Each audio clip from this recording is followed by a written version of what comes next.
can you, we're here to talk about listing paperwork, and we're actually going to go through it in dotloop as though you were getting a new listing. So Reese is going to share her computer with us. Thank you, Reese. And so she's coming over to dotloop, and you can see that there's a button that you can press over on the top right that says, on my screen, it's a little covered up by all of our pictures, and it says add loop. So you're going to, when you have a new listing, you're going to click add loop, and then you're going to type in the property name. So let's just do 123 Test Street. Okay. Oh, there are test streets in places. It's interesting how that popped up. And then you're going to hit continue. قلت لك والله أول ما شفت حطيت عندك تو فاميلي بالفيرونا دقيت لك لآخذ الانفورميشن منك. Hold on, if you're having another conversation, لا عندي تيت ما بعرف، مع إنه هلا حتى على الفيسبوك قلت بجوز تكون سكرته دغري صار معك شيء أو فصل تليفونك. Can you figure out who's talking and mute them? قلتي تمام. والله عندي شراية صار لي يوم. Joseph, please mute yourself. It's not me. I don't know who that is. Okay. I don't know. Okay. Well, at least it's there's two Josephs. I'm just going to mute everyone, and then we'll continue just in case people forget. Okay. So if you have a question, though, put it in the chat. Okay. So we are going to select our loop template, and this is a residential listing loop. So we choose that, and then we hit continue. If you have a photo of the property, you can upload it there, but you don't have to. It's not required. And so we're going to do our status is pre-listing. And did you see where we did that? Status pre-listing. There's a drop-down menu, pre-listing, and then she's going to click View Loop. And the nice thing about it is it's going to give you all your documents. And the first one is a fantastic document. If you could open that, Reese. It's called the Listing Document Checklist. So right in your loop, you're going to have a list of everything that you're going to need for this listing. So this is kind of like a little reminder for you of things that you'll have, most of which are required just to list the property. Some are things that happen later. But I want you to think of, oh, Reese, thank you for checking off the ones that are required. Why is it not checking? That's weird. Oh, there we go. So you're going to go through one by one, and we're going to be filling out these documents. And I don't know why this isn't clicking too well, but at any rate, okay. All right, she's not saving what we chose, but this way, you'll always have something to refer to. And you should think of dotloop as like a file cabinet. This is one of the files in a file cabinet. If you're, I think you're all old enough to remember file cabinets before everything went electronic. But in the old days, when we listed a property, we had a manila folder, and all the paperwork for that listing was put in there. And when I say all the paperwork, I mean all of the listing documents, any contracts that came in, and then the correspondence that went back and forth between the attorneys during attorney review. If there's an inspection report or inspection request, it all goes in here. Okay, so I want you to get in the habit of putting everything into here. So that if you ever want to know something about 123 Test Street in Ridgewood, New Jersey, everything will be right there. One stop, you're going to find it all. It's just a good habit to get into. So someone put in the chat that they noticed that there were 2 COVID waivers. So the first one, where it says universal, is the one that you're going to be using almost every time. And when we get to the next one, I'll tell you what the difference is. But if you could open that up, Reese.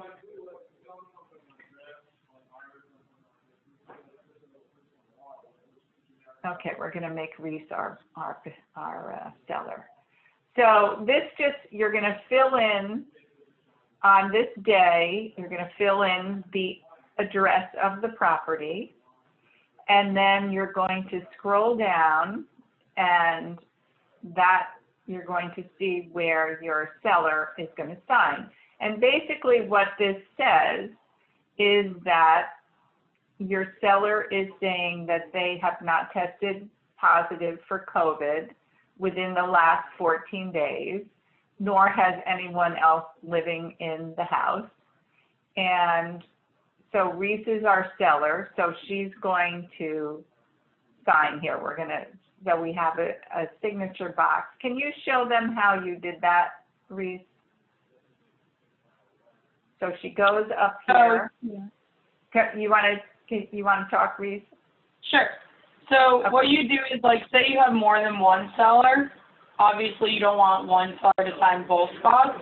So what you would do is click on this field, go to the top left, and then you would choose the actual person. And admin for Keller Williams is wherever it says for the broker to sign. Yeah, so I am admin for Keller Williams. Okay, don't put Sally in there. Put admin for KW. That's how I see things to sign. Maybe we should show them how, because in order for Reese's name to be here, we had to add her back in the beginning as a person. Okay. So here, where it says people, and if you want to add a person, you put in their name and their email address and what their role is. So if they're the seller or they're the attorney, or you can see there's a list of different things that you can choose. So that's how you add a person. Okay, let's go back to our document.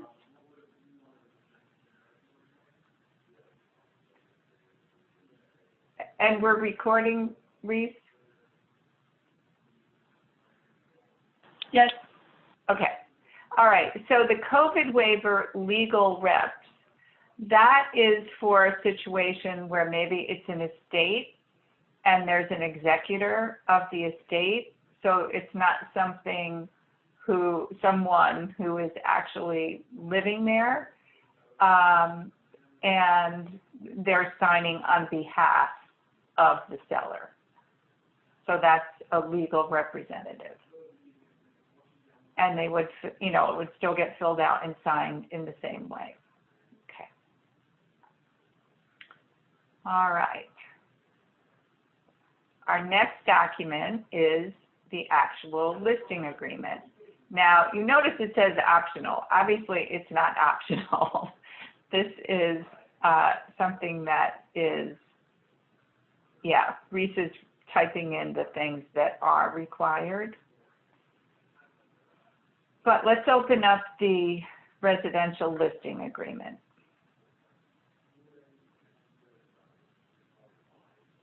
Okay, and you see that there's things that need to be filled in here.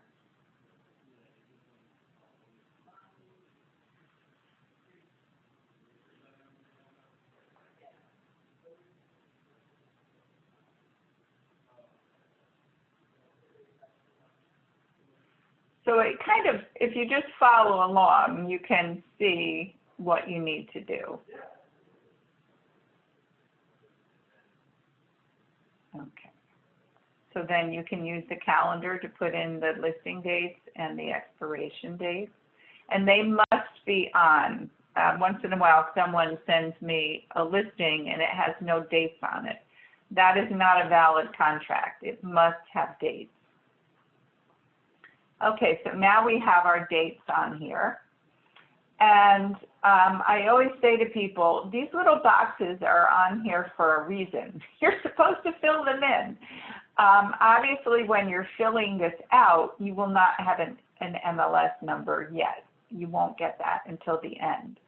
But you should be filling in the block and the lot and any suffixes if they have those. When it says here street number, she filled in 123.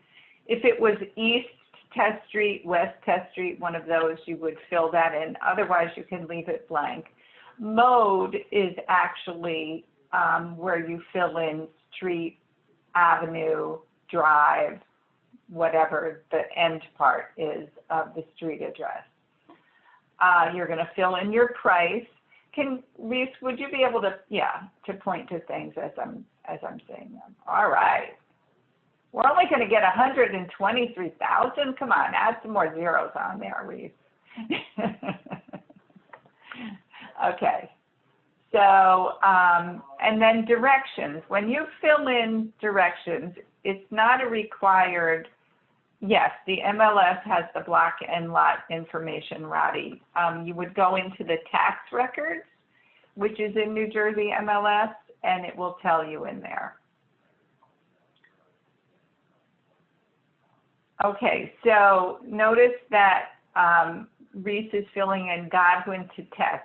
You want to make your directions come in from a fairly main road that people will know. Once in a while, you're going to see a very, very lazy realtor will put something in here like Google or Waze. That is such a cop-out and such a poor job that you're doing for your sellers. Your job is to get people to that house. So you need to make sure people understand how to get there. You are limited a bit in how many characters you can put in that field, but usually you can break it down fairly easily.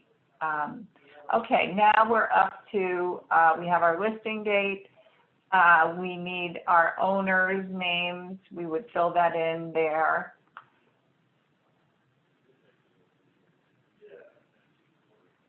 And if the owner is living in the house, you don't have to fill anything in this blank, but if they live somewhere else, if they're an absentee owner, you're going to put the address of where they live. Notice on the line next to Reese's name, there's a field that says exceptions. So an exception to a listing, you're either going to put yes or no, Y or N in that field. But an exception is someone who the seller has previously spoken to who has expressed an interest in buying the house, but they haven't done it yet. And so sometimes the seller will say like, well, Susie Smith approached me about buying my house. She says that she wants to buy it, but she hasn't given me a contract yet. But I would like to give her a little more time in case she does have a contract for me. And then if she does, I'm not going to pay you a commission. So usually we have to kind of work with our sellers if they ask us that, but here's what I'm going to teach you to do. You tell them, I will give you an exception, but only for 2 weeks. I will tell you this from my experience, and I've been doing this for over 30 years at this point. I have seen one instance for me personally in all that time where the exception did buy the house. I even have had situations where people gave me a list literally of like 22 people as exceptions. Not one of them bought the house. So usually it doesn't happen, but what you don't want is to go through your whole 6 months of the listing, and the day before, after you've put your blood, sweat, and tears, the day before it expires, they say, oh, guess what? Sally Smith, or Susie Smith, whatever I called her, came along and now she wants to buy the house and she gave me a contract. So thanks a lot for all your hard work. I'm going to sell it to her and not pay you a commission. We don't want that to happen. So tell them 2 weeks only. If people are serious, they will step up within that time. And as I said, usually they're not. Okay, next field is the owner's phone number. We do have a form if they say, I don't want my phone number published anywhere. We still need to have their number. I mean, make sure you at least have it in your phone, even if you don't want to fill it in here or if they insist that you don't fill it in here. So then the next one is the listing broker ID. So we have a different ID number for each MLS that we're in. And I believe there are some people on this call who are from other market centers. So 2402 is only the ID, the broker ID for the New Jersey MLS for KW in Ridgewood. So keep that in mind. If you're wondering what your broker ID is, you can just go onto the MLS and Google or search for our office, and it tells you there. You will also have an ID that is your personal ID for the MLS. So you would fill that in the listing person ID. If you are listing the property with someone, if you're co-listing it with another realtor, then in that block that says co-listing salesperson ID, you'll put their ID. Okay, agency disclosure. You are always going to be a seller's agent on a listing. You are not going to be a transaction broker. A transaction broker is someone who really doesn't work for the buyer or the seller. They're strictly a conduit of information, and we don't do that. We believe in representing our buyers and representing our sellers. Okay, the next field is compensation for the buyer agent. Typically, this is going to be 2.5%. There are some exceptions when you... Oye, diablo, loco, mira cómo me espera. Con un bizcocho. Espérate, da con una foto, quédate ahí. Could you please mute yourself, whoever's having another conversation? Okay, sorry about that, everybody. Okay, 2.5%, and it's going to be minus a number. Usually it's somewhere between $250 and $300. That's $300 is the highest that I've seen it. This is called the listing fee. And traditionally in our area, whoever sells the house reimburses you as the listing agent for that amount of money. So the buyer agent commission would be 2.5% minus $250, and your part of the commission would be 2.5% plus $250 if you're doing a 5% listing fee. Okay. We typically, it says transaction agent N, but we typically do pay a transaction agent the same as we would pay a buyer agent, but we do not pay sub-agents. So Reese, if you could change the transaction agent to 2.5% minus $250. Thank you. Okay. All right. Dual commission agreement. Does anybody know what that means? It doesn't mean that you'll pay a different agent from a different company. A lot of people get confused by that. Dual commission agreement is a yes or no answer, and most of the time it's going to be no, N for no.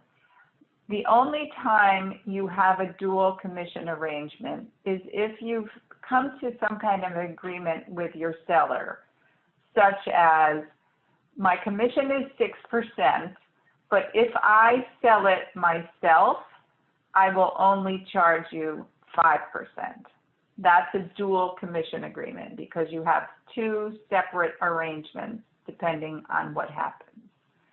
So as I said, most of the time it's N, but if you ever have occasion that you've made some kind of accommodation like that, it would be a Y for yes. You don't have to write in what it is, but you just have yes or no there. Exclusive agency, this one is always, always, always N for no. The kind of listing we take is an exclusive right to sell listing. Exclusive agency means if the seller finds a buyer on their own, they can sell it to a buyer at any time and not pay you a commission. We do not agree to that. The kind of listing we take, exclusive right to sell, says that once the property is listed, other than any exception to the listing, you are going to get paid. Whether the seller finds the buyer or you find the buyer, you will be paid a commission. Okay, now we're up to rooms. So you're going to count up the number of rooms in the house. Oh, Roddy, I did see that you had a question. If you want to print out a copy of any of these documents, you just go up to the top where it says File, Print, and you can print it out, or you could download it, whichever you prefer. And also, we always have printed paper copies of all these documents at the front desk. At least in Ridgewood we do. I can't speak for other market centers. Okay, so our number of rooms. How do you count the rooms? You don't count bathrooms. They are not counted. That is told in a different place. And you don't count basements unless you can walk out. So in other words, that the basement is on ground level. If the basement is underground, it doesn't count as a room. Number of bedrooms, that's pretty self-explanatory. Number of full baths, number of half baths. How many bedrooms do you want to give yourself, Reese? 5? 3 full baths. Now, if you have more than 1 half bath, you're going to put 2. So that would mean there's 2 half baths somewhere in the house. Now we're going to choose the style. Let's have you living in a beautiful colonial. And then the sub-style. And on the MLS, they will give you some suggestions of possibilities. And one of them is other, if you feel like none of the sub-styles fit your particular property. Okay, taxes we would have gotten from looking up the tax information in the MLS. Let's say your taxes are, okay, $12,000, all right. You're going to get that from the tax record. You're also going to get the approximate lot dimensions from the tax record. And the first number that you see, let's say it says 100 by 150, that first number is always the frontage, the direction going from side to side. So this is 150 by 150, okay. Approximate lot square footage. So this is not a required field, but if it's in the tax record, you might as well put it in. And then approximate lot frontage is going to be 150 in this case. Okay, when you come to sewer, it's either going to say municipal, meaning you have sewers, or it's going to say septic. if there's a septic system. And then you're going to put what the water source is, whether it's public or municipal or a well. So you're going to put that in there. Let's have it be public. Oh, you want to have well? You want to have a well? Okay. Whatever you want, Reeve. Okay. So now we come over here to the description of the rooms. Ground floor is different from basement in that a ground floor is only if the lowest level of the house walks directly out onto the lawn. That's ground floor. If you don't have that situation, then you're going to leave this whole line blank. And you're going to come to the first floor. And when you're doing the room descriptions, you're going to abbreviate things. So you're now going to learn the beginnings of realtor language. So we have an ENT, which is an entry. And then we have a LR, which is a living room. And then we're going to put a slash, and we're going to put FPL. That's a living room with a fireplace. Then we're going to do FDR. That means formal dining room. And the difference between just saying dining room and formal dining room is that a formal dining room is a definite room with 4 walls, whereas a room that just flows into another area is a dining room, meaning it's a more open concept. All right, then we're coming to the kitchen. A lot of times in listings, you're going to see MEIK. And this is almost funny because MEIK stands for Modern Eat-In Kitchen. What makes a kitchen modern? That it has a dishwasher.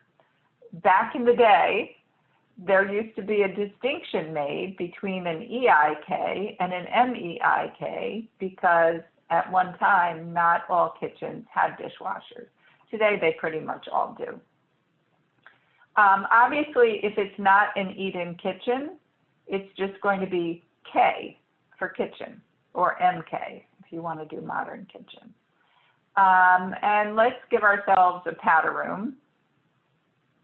So PR. Okay. And let's give ourselves an office on the first floor. Okay, if we go across, let's go down and we'll do the across later. Okay, second floor, we're going to do BR for bedroom, BR, BR, BR, MBR. That's the master bedroom.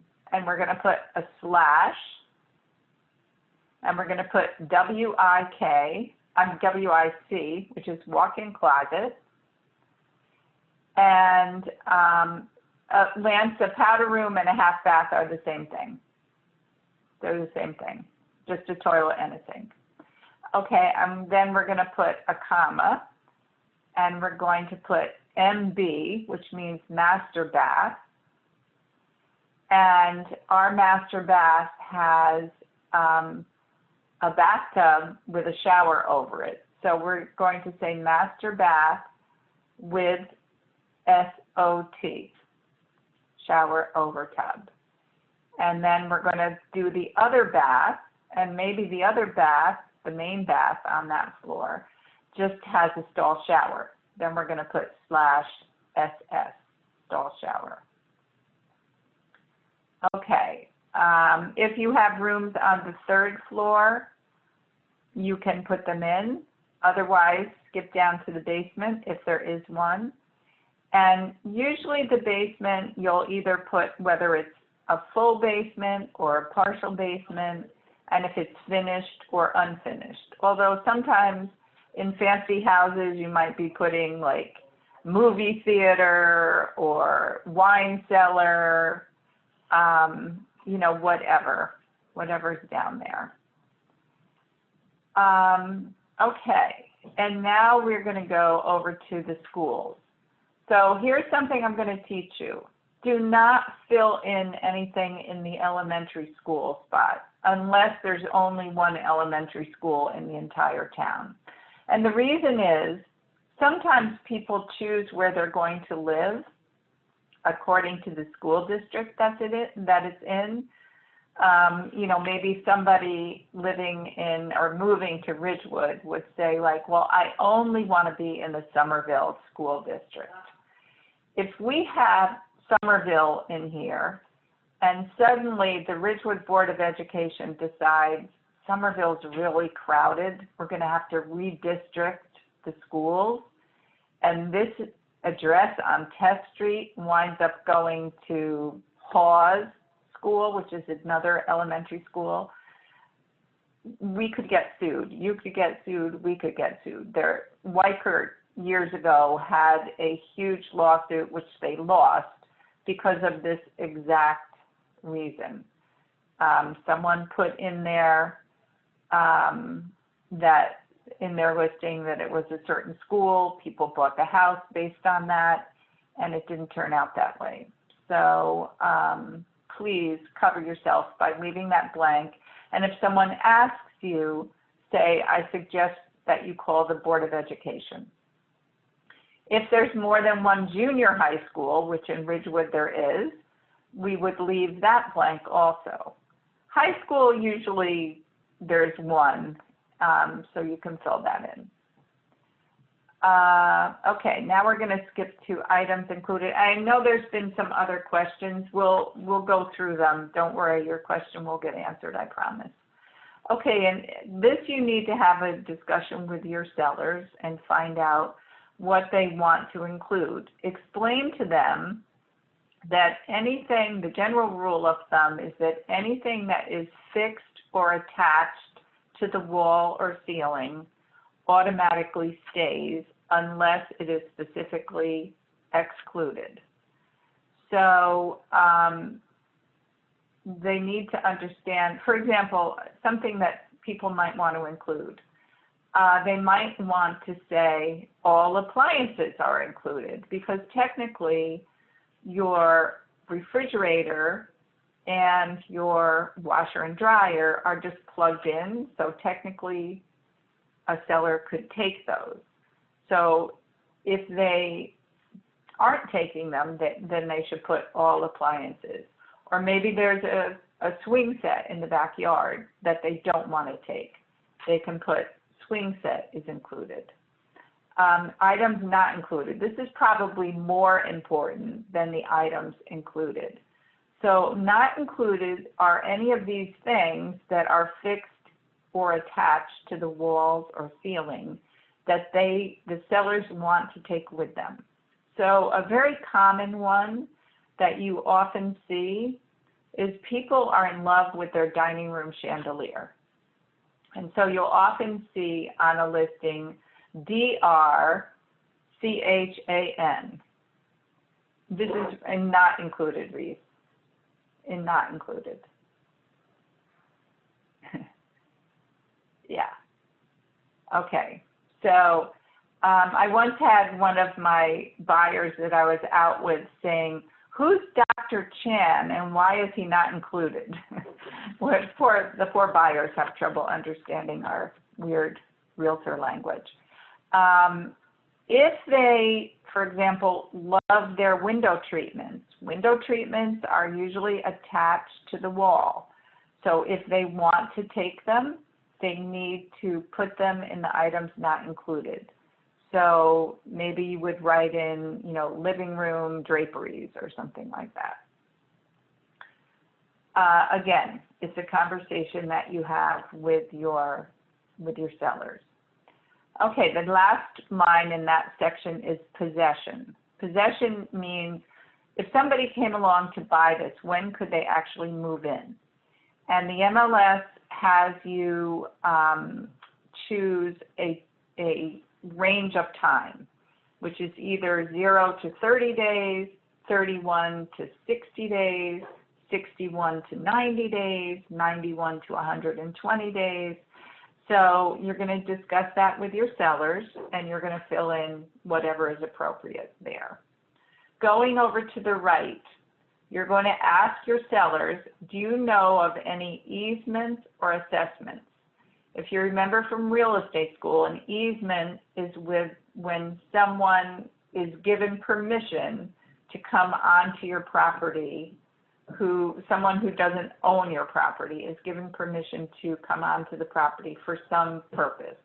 For example, maybe there's a water tower behind the house, and the water people are allowed to come on your property to go check the water tower.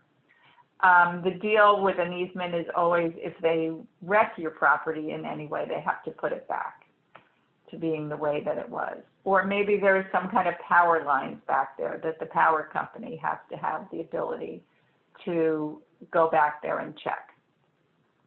And then you're going to put under for lease a Y or an S.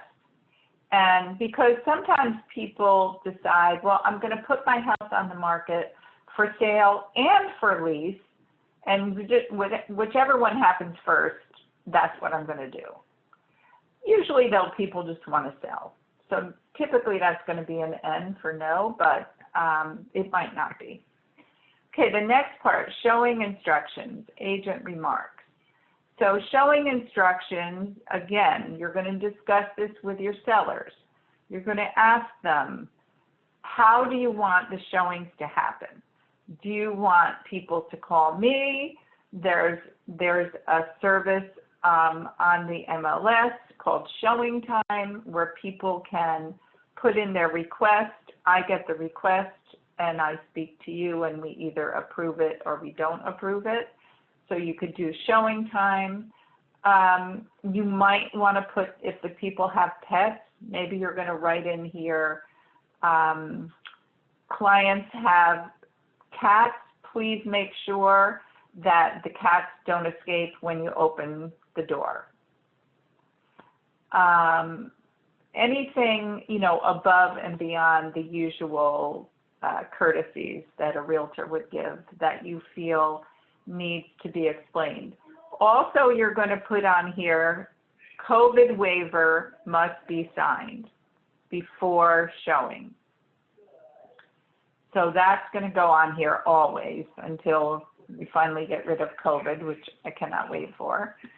And also, if your seller is requiring that people wear gloves or people wear booties over their shoes, if any of that is required, you're going to put that in these showing instructions. These are just instructions that only the agents will see. Then you come to customer remarks.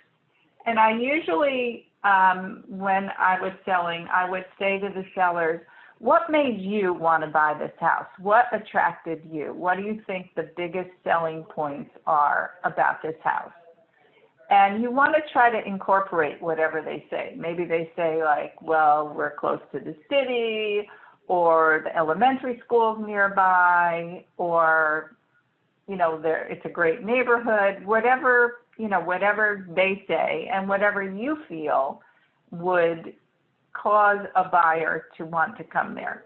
The customer remarks is your number one ad. I mean, we don't think of it as an ad, but it is. So you want to make this really appealing. You don't want it to say something like, this house has 5 bedrooms and 3.5 baths. You got to make this exciting.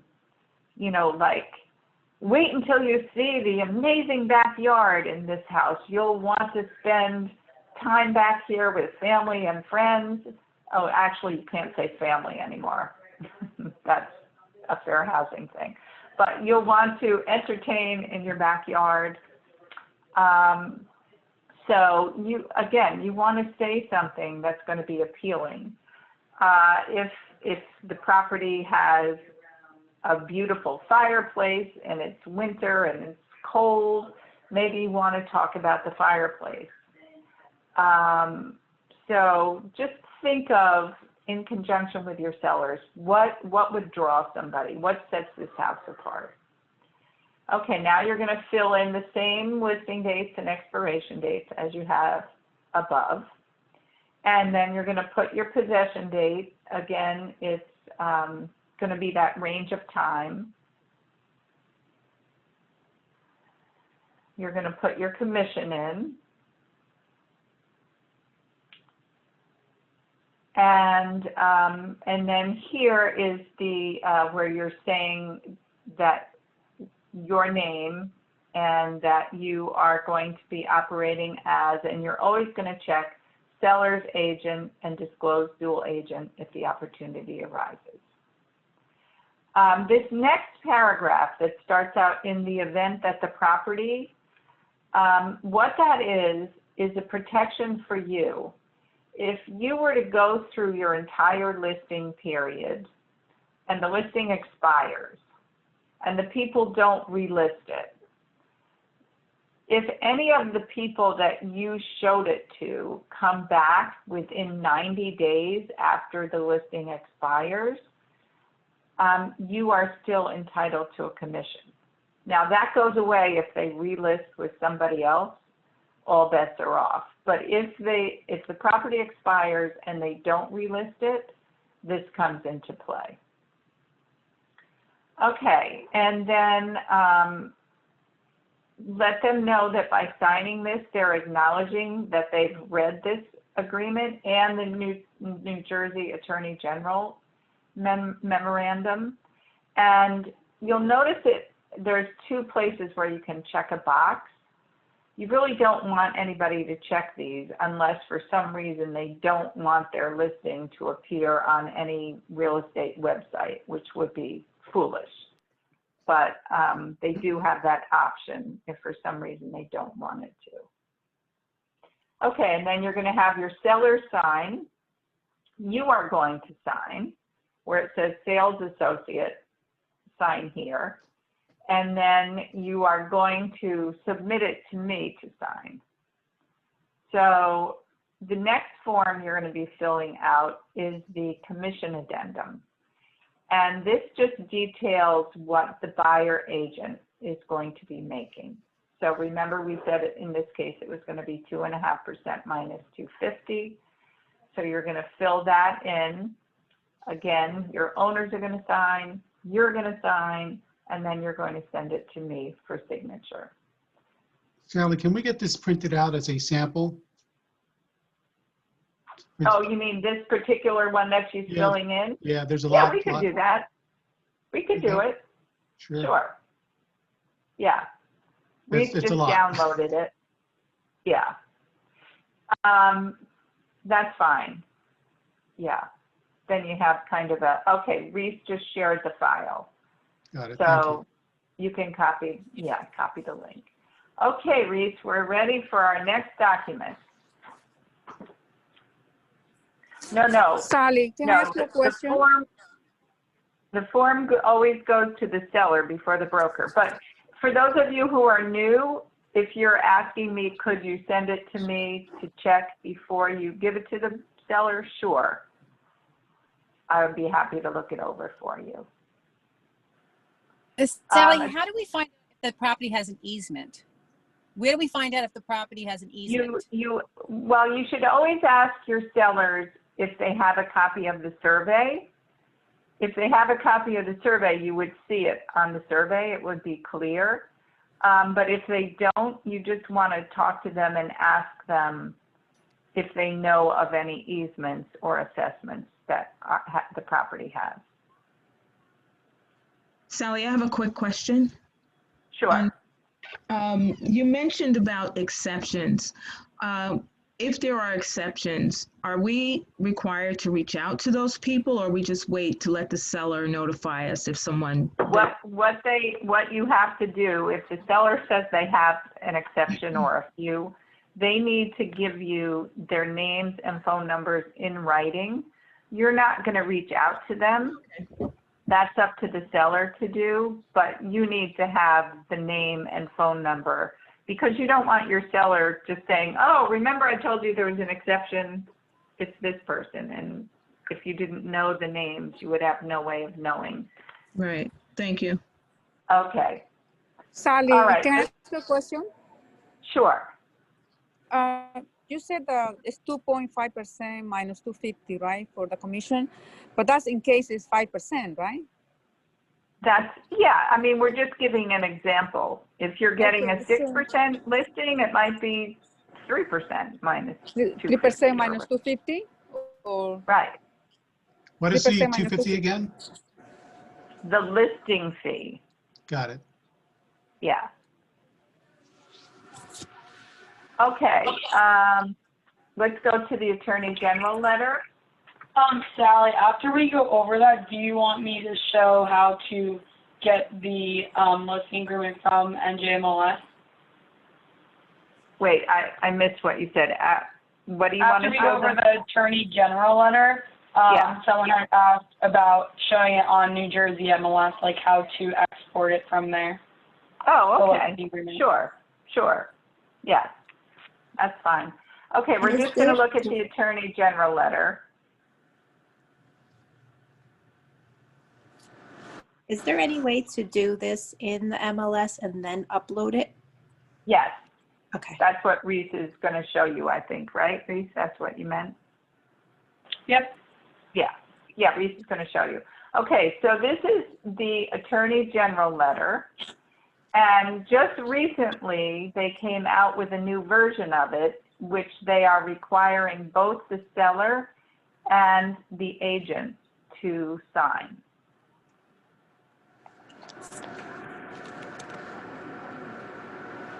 So you're going to fill that in, and you're going to sign it, and you're going to have your client sign it. Okay. Reese, do you want to go to,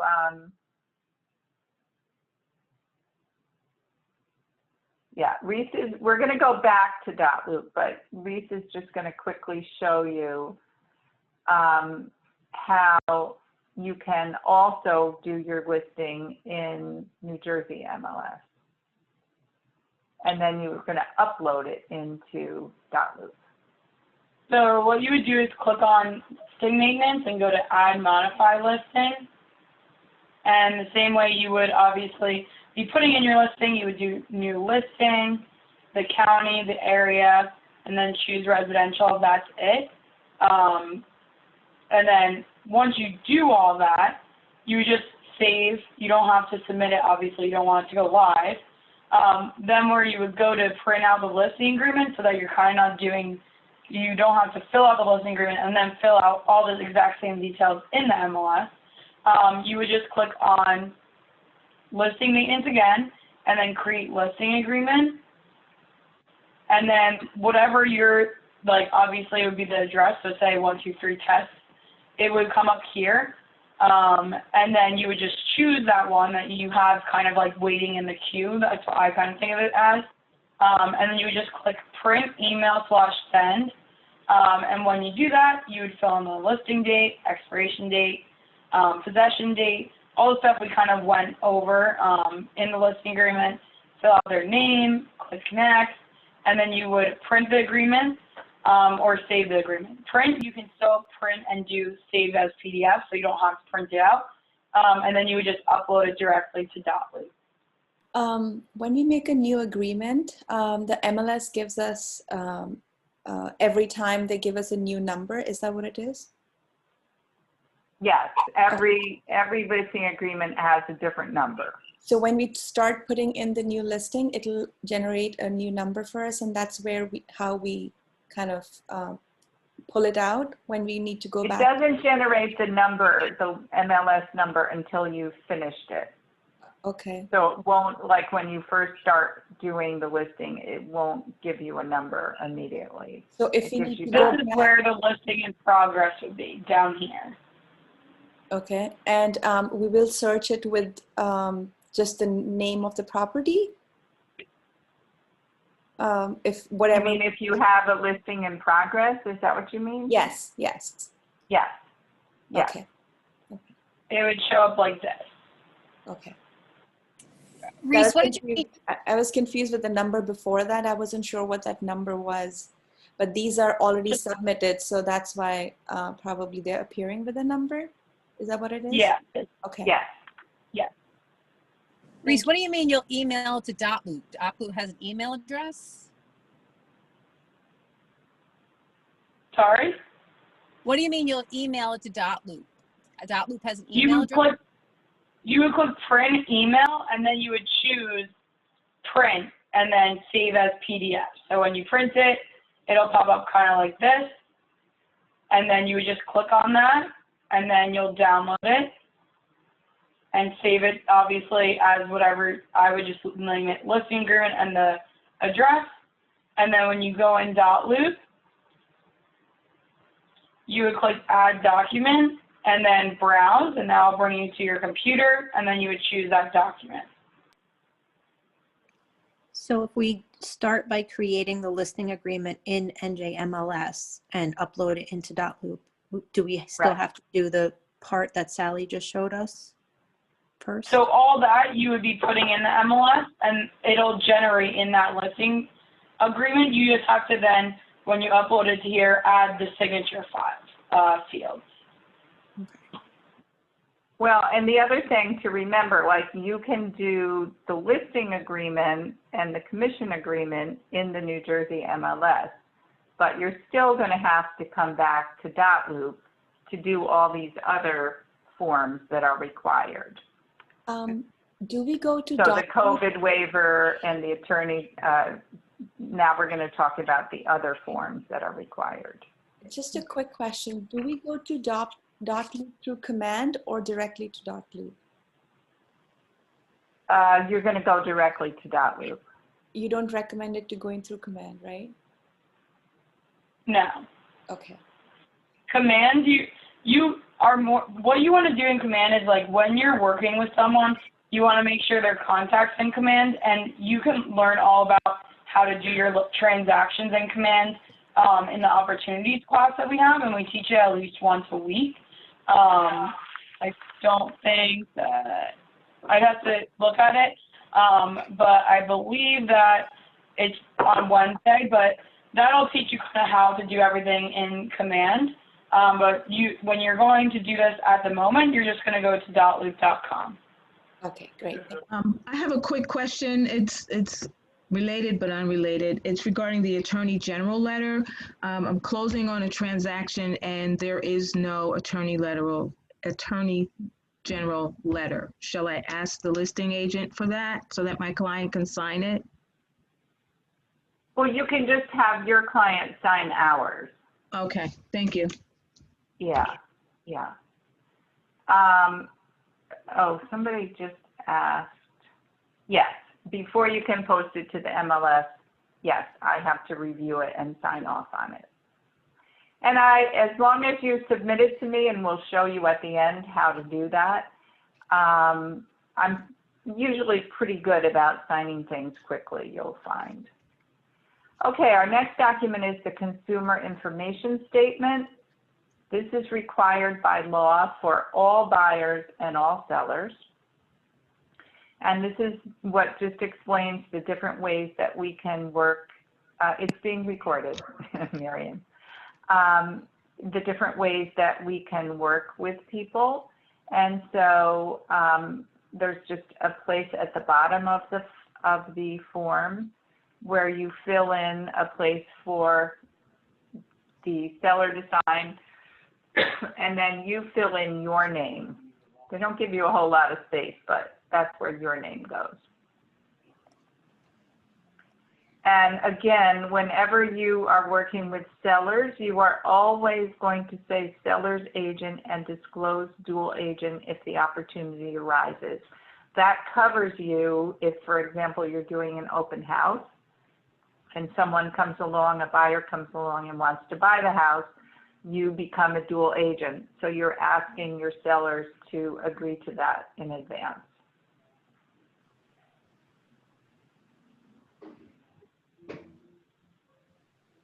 Okay, our next form is the dual agency form. So even though we've just talked about it in the consumer information, the state of New Jersey wants us to be really, really sure that everyone knows that we can work as dual agents. So there's a separate form in which your sellers are going to agree that, and you're going to fill in your name. And obviously, if you're not in KWVSR, you're going to have the name of your Keller Williams in there and the address. And then the seller, you're going to sign it, and the seller's going to sign it.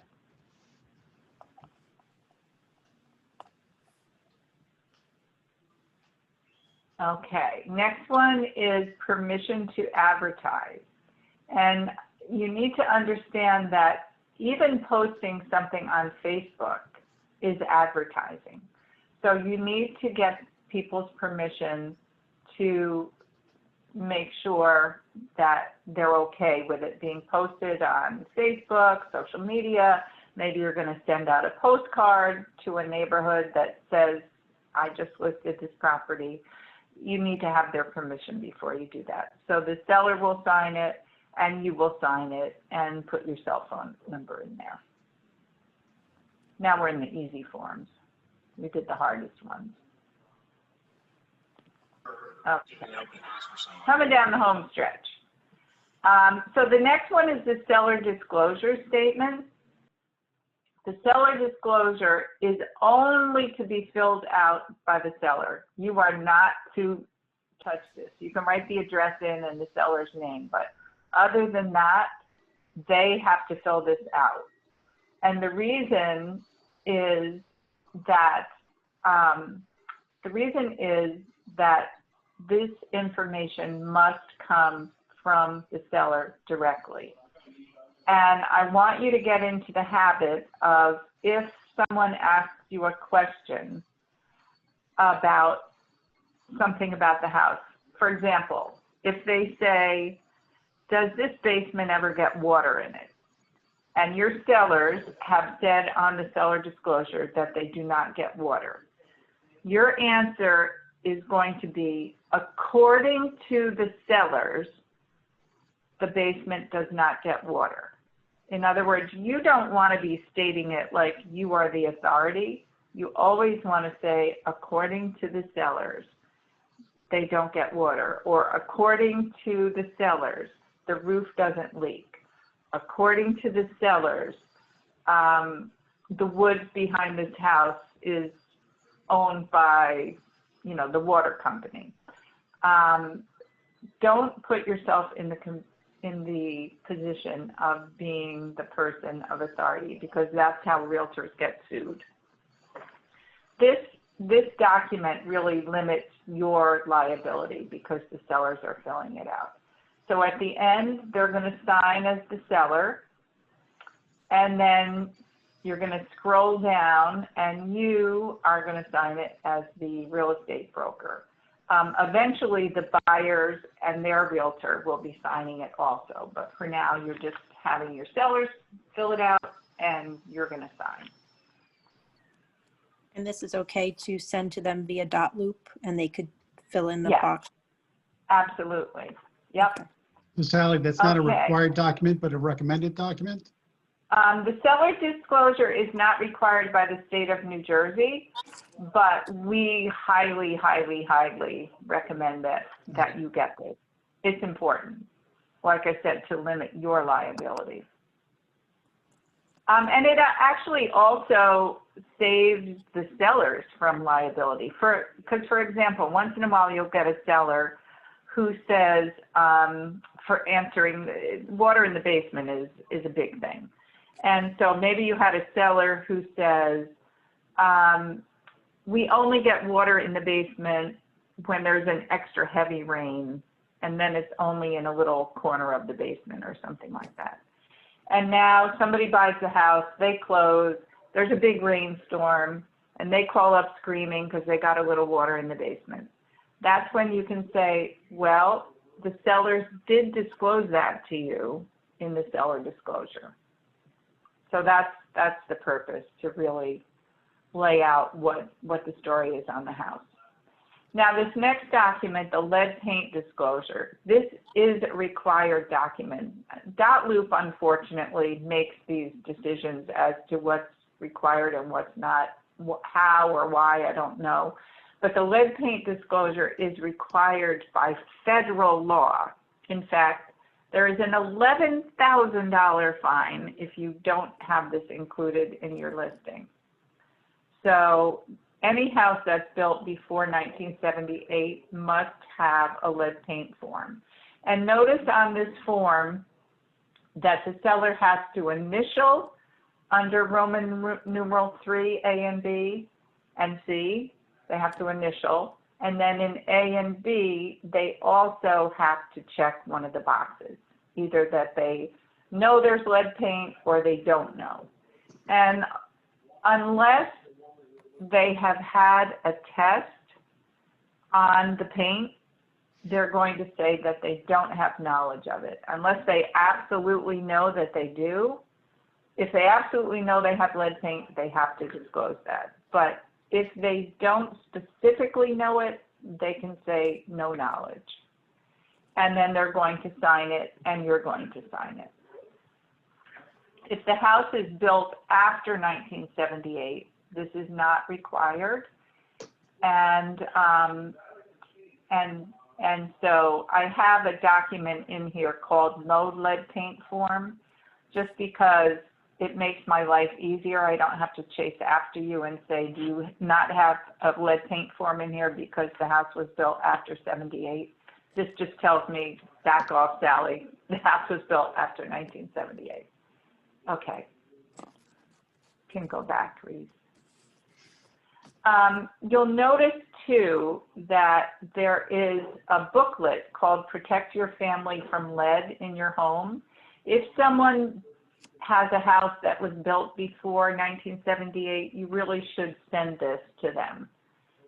It just explains about lead paint, and it's part of what we are supposed to be doing as realtors. So all you need to do is share that with them. Okay, the next form we come to is a delayed showing form, which you might never use, or you might use it a lot. A delayed showing form means that you're putting the property on the MLS, but you're not actually going to start showing it.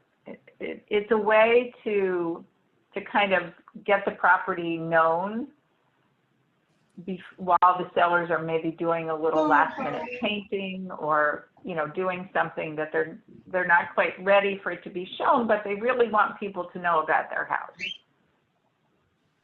So if that's the case, notice that there are places for you to initial and for the sellers to initial, and then I will also initial and sign, and they will also sign, and you will sign.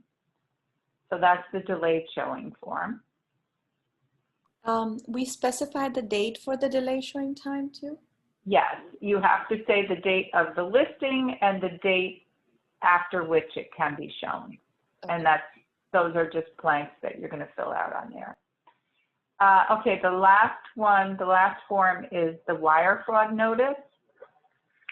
And wire fraud has become a big problem in real estate and in the business world in general. Wire fraud is happening when someone sends an email that looks like it's from a legitimate person asking someone to wire money, but it's not a legitimate person. And if the people don't bother to check and they send the money, basically you can kiss that money goodbye. You're never getting it back.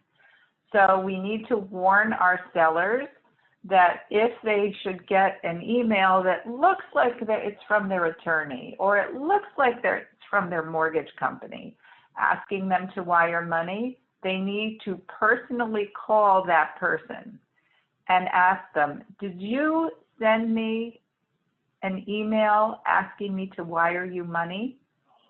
And if they did, great, they can go ahead and do it. If they didn't, they shouldn't, obviously. I'll give you a specific example of the story that doesn't have a very happy ending. So someone in our office listed a property, got it sold. Her sellers got an email that they thought was from their mortgage company telling them what the payoff amount of their mortgage was, and that they should please wire them the money to pay off their mortgage, which happened to be a couple $100,000. Without checking, they wired the money. And guess what? It was a bogus email. So they've now, their house closed, they moved out, they bought a new house. 2 months later, the sellers get an email, a letter from their mortgage company that they had in their old house saying, you're in arrears for your mortgage, we're going to be foreclosing. And they immediately wrote back, what are you talking about? You know, we got this email from you, we wired you the money. Well, it turned out, as I said, it was a bogus email, and that money was long gone, never to be gotten back. So we don't want a horrible story like that to happen to any of our sellers, so we warn them about it. That last document is wire payment instructions. That's if an attorney wants to wire our commission to us. These are the instructions for it. And that's it. Let's go to the questions. I think we answered a bunch of them as we were going along, but let's see.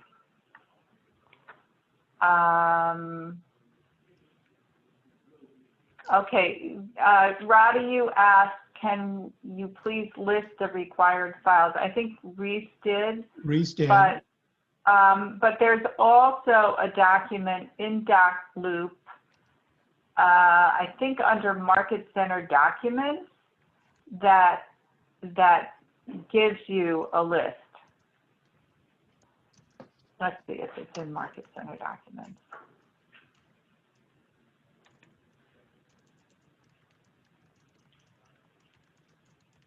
Either that, or I think it's something that you get when you are signing up for.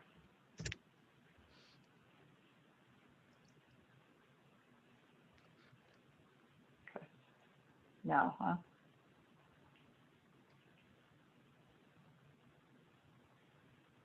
Sally, what do you think it would be called? Because I was going to look it up in version now. I'm trying to remember what. You know what? We'll find it, and if you're coming on the call on Wednesday, which I encourage you to do, where I'm going to talk about how to write up a contract, we'll make sure we have it.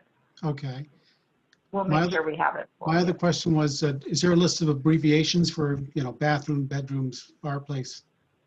Probably if you Google it, you would find that, realtor abbreviations for rooms. Yeah, we don't have one that we provide, but there probably is one if you go online. All right, let's see. How do you see videos from training from the Ridgewood office? Reese, that's YouTube? She posted a YouTube Yeah, link. I commented that. Oh, did you post it? Okay. Okay. Yeah. Yeah, we have a whole YouTube channel filled with all kinds of. Okay, Lance asked, would you suggest to list a home in Bergen County on any other listing services? Particularly if it's on the border of another county, I definitely would. Like if you're listing a house in a part of Wyckoff that borders North Haledon or borders Hawthorne, you probably would want to list it in Garden State MLS also. Some people automatically list all their properties into because they want to give the property as much exposure as they can, but that's a personal choice. That's up to you. With that being said, would you have to redo the whole listing again, or you can transfer it over to the other service? If it's Garden State will accept New Jersey MLS documents, but if it's another MLS, they won't. You'll have to do a separate agreement on their paperwork. So Sally, when you have a signed, I'm sorry. No, go ahead. When you have a signed listing agreement, how quickly do you need to post it on the MLS? Once it's signed by the sellers, you have 24 hours to get it. 24 hours from the date that's on the contract, on the listing agreement. So if it says, the listing is for 11/1/2020. You've got to have it on there, either 11/1 or 11/2. Yeah, you Sally, can't, can't wait. quick question for NJMLS. I'm new to the Sure. Rutherford office. Do we have to sign up for that, or are we a member already? How does that work? Wait, to ask again, I'm sorry. For NJMLS, do we have to sign up to be a member on that website or no? Yes, Okay. yes. Which market center are you in? Rutherford? Rutherford, okay. Talk to Kevin. Okay. Kevin can help you with that. Thank you. Yeah, yeah. Sally, Yes. when you said Garden State will accept New Jersey MLS agreement, what is the process of, you would just fill out New Jersey and then email it to them, or? Yeah, well, what you do is you go into, obviously you have to be a member of Garden State MLS to do it, but you go into Garden State, you would enter the listing, and then once you finished entering it, Garden State MLS would generate an MLS number. You would write Garden State MLS number at the top of the New Jersey paperwork and submit that. Oh, okay. So I would usually put Garden State MLS also, and then put the multiple listing number. Someone asked, where should we store emails for transactions? I would recommend you store them with your listing documents, you know, or your buyer documents, whichever it is. You can make a separate file within dotloop that would say maybe attorney correspondence, and you could put that home inspection correspondence. But I can tell you that if there is ever a time when, you know, your transaction is long past, but somehow something comes up about it, if you have to scramble in your old emails and look up text and all kinds of craziness, you're going to lose your mind. Whereas if you just get in the habit of putting it right into the loop, it'll always be there whenever you need it. So And, I'm sorry. Go ahead. So will I be able to create a separate folder for that? Yes, you can create a separate folder for that within dotloop. You'll see at the top of dotloop, it'll say add folder. And you just name the folder, and then you can put anything you want into it. Sally, I was just gonna show quick how you can like print your emails to a PDF so that they can input them into dotloop. That's great. That would be wonderful. Yeah. And so let's just show you. Let's just say this is my email, and the good thing is you can wait until your thread's done. So you don't have to like print and put in to the dotloop every single email, because it'll print the whole thread out. So what you want to do is you'll go to your email, and in the top right you'll see the print button. Yeah. And then it'll bring you to this, and then mine always automatically goes to save as PDF. So just make sure yours says that. If not, you just click on it and choose. And then as you can see, it has all the correspondence for that email chain. And then you just save, and then you upload it to dotloop. It's a great idea, Reese. Thank you. Yeah. Thank you. So Sally, when you do the contract and you settle on a date for the listing, it shouldn't be the same date that you have it signed, of course, because then you have to get it. It could be. It could be. But then you'd have to get it on the MLS quickly. Yes. Yes. It's not hard to get it on the MLS. Once you get used to it, once you've done it a few times, you'll be able to do it really quickly. Now, one thing I want to tell you is sometimes you'll go on a listing appointment and the people will say, I'll sign the paperwork today, but I don't want to list my house for another 3 weeks. You want to say, fine, that's great, because by signing it, psychologically, they're locked into that listing. Yeah. But technically, legally, you don't have a listing until November 1st. So in other words, technically, they could sell their house to anybody else and pay you nothing between now and November 1st. But if people want to sign the paperwork, we get them to sign because, like I said, most people would not even think about that because in their heads, they're listed with you, They're done, even though right. the listing hasn't taken effect yet. And I'm sorry, I think I missed out on the Garden State MLS, how the process is that? Well, I'll look at the video again. I'm sorry. Well, I'll just quickly tell you, you're going to do your paperwork in New Jersey MLS.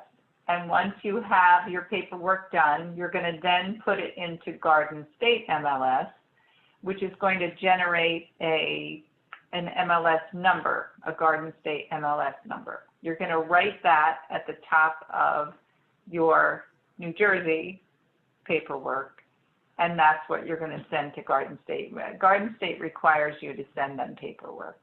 And you're just going to put Garden State MLS also at the top of your New Jersey paperwork. On the actual physical document? On the actual physical document. Got it. Yeah. Okay, thank you. Yeah.